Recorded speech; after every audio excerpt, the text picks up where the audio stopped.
You know what I'm saying? This is a social studies I like. What you talking about? Back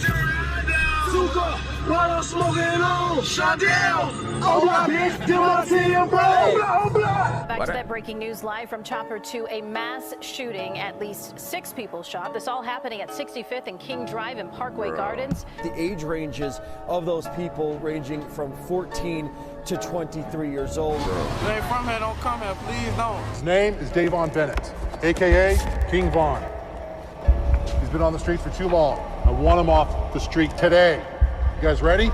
Ready, sir. Let's do it. Alright, so probably the person that I get the most requests to do a video on, and the rapper I've been rocking with for a while now is King Von. No doubt the most demonic figure that's come out of Chicago since the drill music wave in the 2010s. Fans are really enamored with his storytelling and music videos, but for the life of me, I don't know how King Von is a free man. I mean, bless him, all blessings to him. He's somehow been able to 2C slide and dodge every single case that's been thrown at him since he was 15. And while his partner Rondo was toting a bazooka on the gram.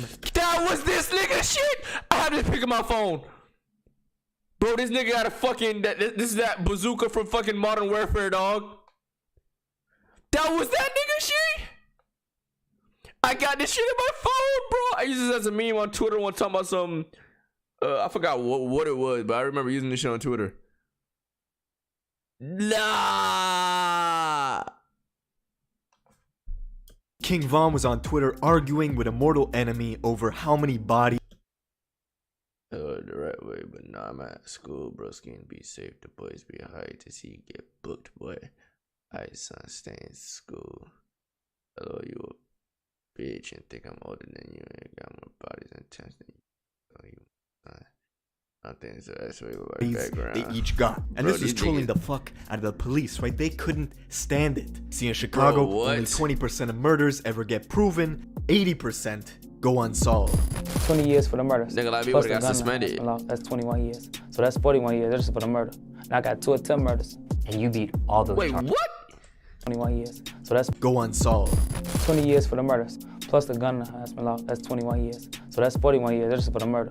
And I got 2 attempt murders. And you beat all those charges. You were acquitted. Yep, I don't play. Now, we're gonna get into all this, but before we do, let me show you my song of the day. This is Mark Battles. Let's go. Ain't been happy in a while. Shout out to the song of the day on some shit, you know what I'm saying? Can't keep blaming everybody. Force myself to smile, can't be blamed.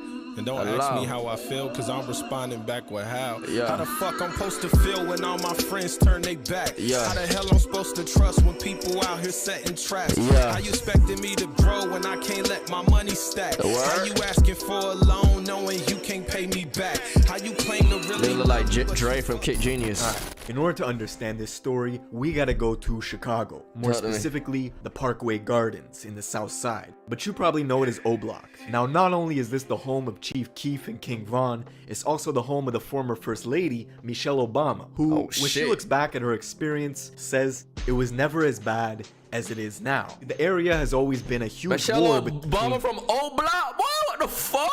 2 factions, the BDs and the GDs, and this war has been going back since at least the 90s. But back then there was more structure, it was organized, and it was mostly a battle over drug trade. The BDs controlled a massive 16-story housing complex just 2 minutes away from O Block, posting snipers on the roof to protect their drug dealers. Lookouts were equipped with night vision goggles, and the entire organization was pulling in $300,000 a day for damn near 15 years. The BDs were run like a corporation.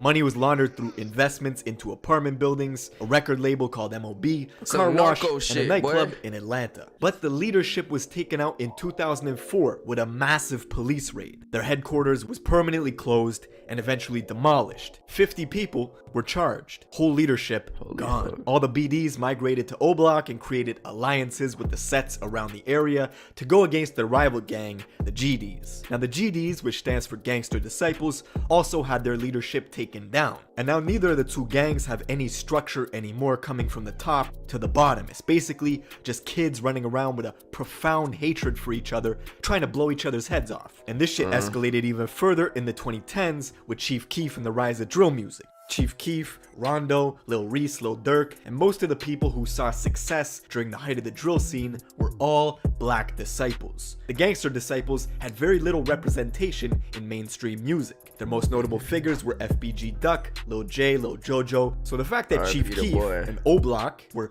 able to control the airwaves and the popular sound made it so they froze. Could put super disrespectful lyrics towards the gangster disciples in their songs, and it would become mainstream. The best example is Tuka.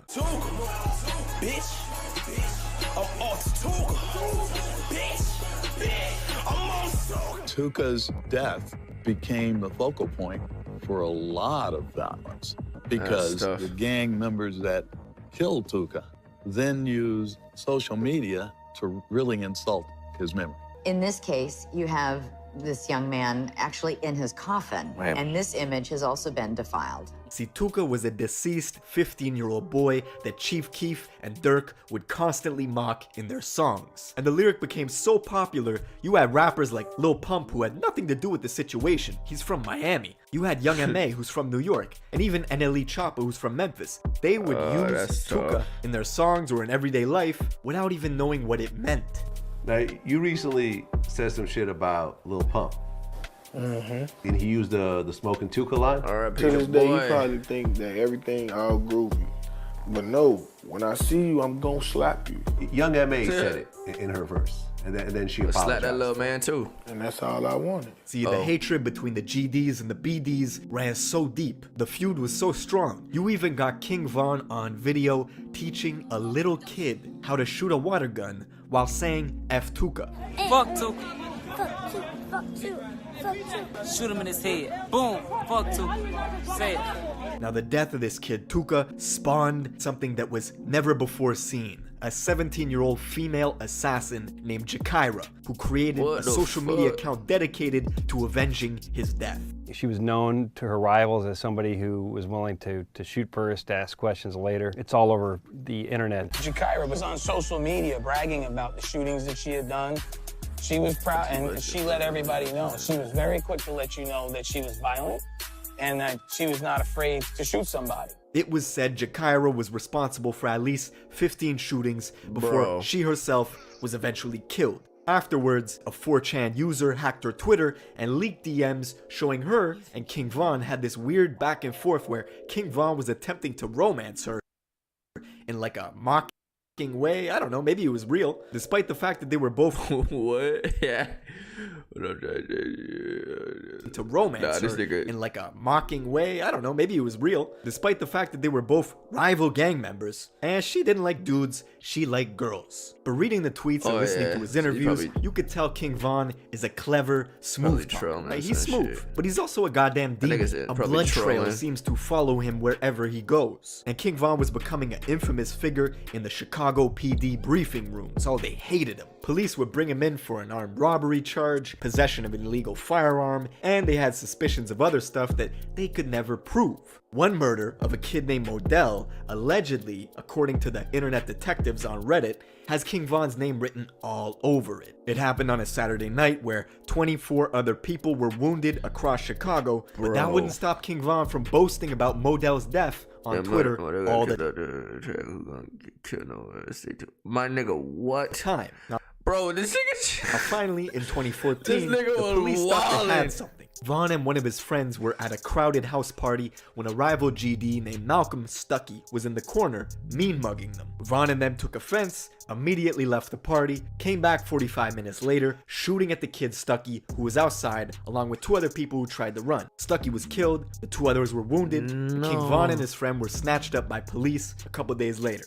After 3.5 years, the trial finally started. It lasted a grand total of 5 days. Witnesses couldn't be located. Von kept his mouth shut for the whole 3 years, while his friend confessed to doing the shooting. So, Von beat the case, went home, and his friend got 28 years. As soon as Von was out, the dude he was always arguing with on Twitter, named Wooski, who's a gangster disciple, and his mortal enemy, was attending a funeral at the Bethlehem Star Baptist Church when all of a sudden, an AK-47 pistol, aka a Draco, was whipped out and started spraying into the crowd. Dozens of shots rang off, and Wooski was shot. Now he survived, and King Von was not responsible for this, but that does not stop him from mocking him. His fans are diehards, right? I remember that nigga. Y'all show me that nigga Uzi, bro. Responsible for this, but that does not stop him from mocking him. His fans are diehards, right? They're crazy. They read into everything he posts, looking for clues. Like this man posted an Insta story just trying to promote his new music video, and people were reading into